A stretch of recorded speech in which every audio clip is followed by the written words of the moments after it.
Hi, this is Sudhanshu Thakkar, Assistant Professor, Department of Electrical Engineering, Narula Institute of Technology.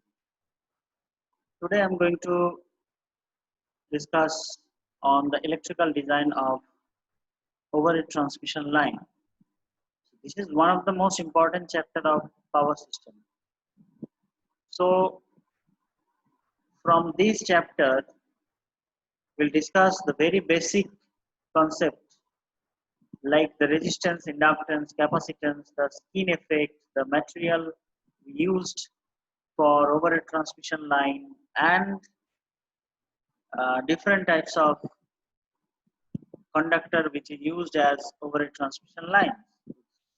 These are the topic today we are going to cover. Here, this is the constant of transmission line. So there are three constants which are considered as the constant of overhead transmission line. This is the resistance, inductance, and capacitance are the three constants of overhead transmission line. So here in figure number 1, you can find that one is supply end and one is load end. Vs is representing as the supply voltage and ZL is the load end. And now the load end voltage is VR. Here the current is I and resistance R1, R2 and R3. And the inductance are representing with L1, L2, L3. So figure number 1 is a long transmission line and figure number 2 is a lump figure where the resistance is actually the summation of all the resistance and the inductance is the summation of all the inductance. Now let's discuss with the resistance. So for overhead transmission line, the resistance is the opposition to line conductors to current flow. The resistance is distributed uniformly along the whole length of the line as shown in figure 1. So here in figure 1, the resistance R1, R2, R3 are uniformly distributed over the line. The performance of transmission line can be analyzed conveniently if distributed resistance is considered as lump. So we can find the performance of transmission line can be analyzed conveniently if distributed resistance is considered as lumped as figure 1. So you have to convert the line, the normal transmission line to the lump line. Then we can easily find or we can easily analyze the value of the resistance. Now how we can find the resistance? What is the mathematical equation of the resistance? It is R equals to rho into L by A, where rho is the resistivity of the conductor, L is the length of the conductor, and small a is the cross section of the conductor. So here why the resistance is so much important for overhead transmission line. The resistance of transmission line conductor is the most important cause of power loss in transmission line. Because we know that the overhead transmission line, the copper loss or transmission loss equation is I square R, where I is the current and R is the resistance. So the power losses depend on this resistance. Next, the inductance. When an alternating current flows through a conductor, so current should be alternating, AC current. When it is flows through a conductor, that means the overhead line conductors, a changing flux is set up which links the conductor. So when AC current flows through the conductor, some changing flux is set which links the conductor. Due to these flux linkages, the conductor possesses inductance. So why this inductance is possessing? Because of the flux linkages. So mathematically, we can say that inductance is defined as the flux linkages per ampere. So if inductance is capital L and the flux linkage is psi and the current is I, so mathematically we can write that L equals to psi divided by I, and the unit of the inductance we all know it is Henry. Next is the capacitance. We know that any two conductors separated by an insulating material constitute a capacitance. If you follow, you can find that within between two conductor there is some air. So for overhead transmission line, this air acts as an insulator. Therefore, capacitance exists between any two overhead line conductors. The capacitance between the conductor is the charge per unit potential difference.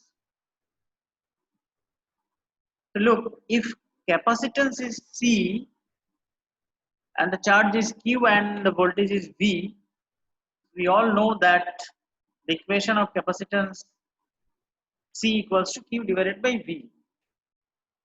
That is the charge per unit potential difference. So V is the potential difference and charge is the Q. And you all know that the unit of the capacitance is farad. So here in figure 1, this is the figure which is actually representing that between two conductor uh, the capacitance are distributed, and the right side figure 2 is the lumped figure. That means it is the summation of all the capacitance. Next is the skin effect.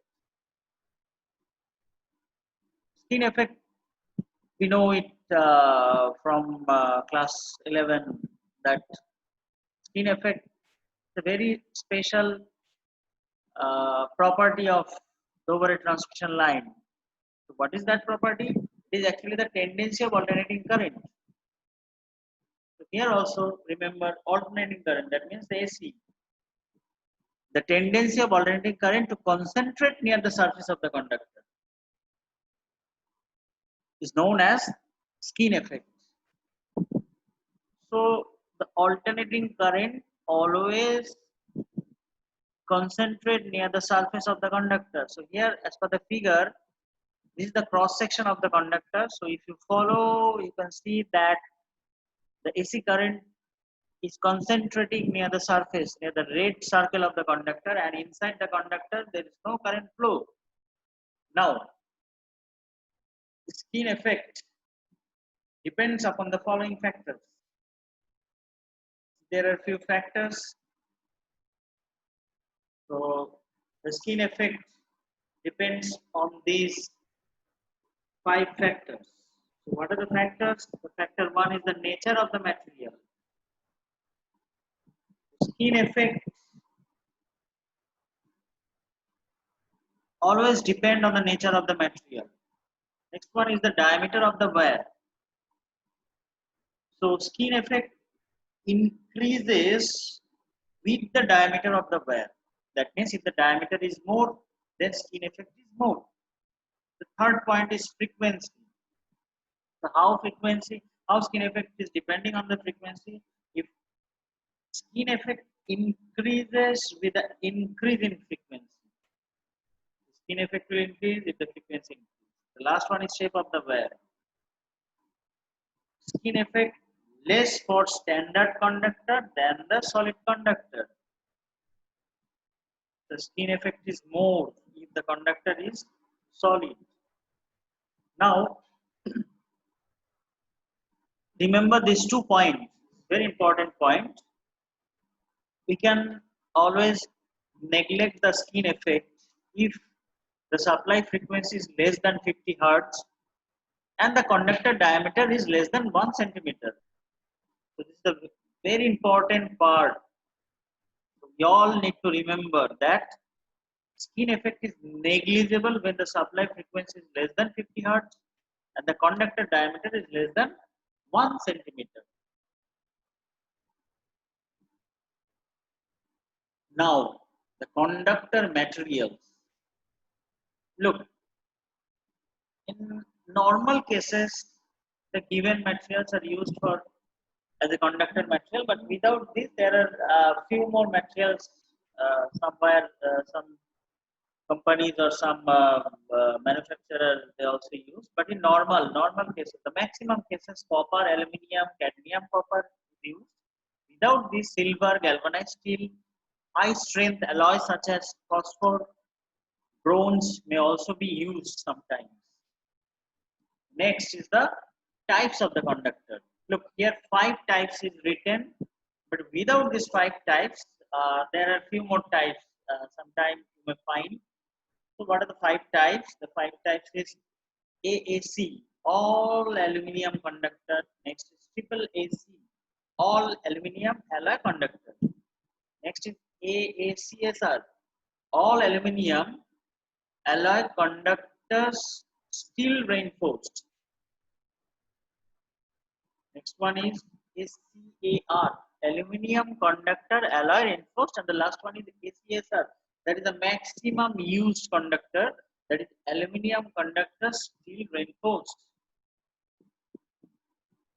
So to make this PPT, I take help from the book of V.K. Mehta and Rohit Mehta. It is the principle of power systems. So this is our today's topic. So this is lecture 1. So in this lecture, I just discuss on the very basic and fundamentals about the electrical design of overhead transmission line. The next lecture, I will discuss on more and important topics on this particular chapter. Thank you.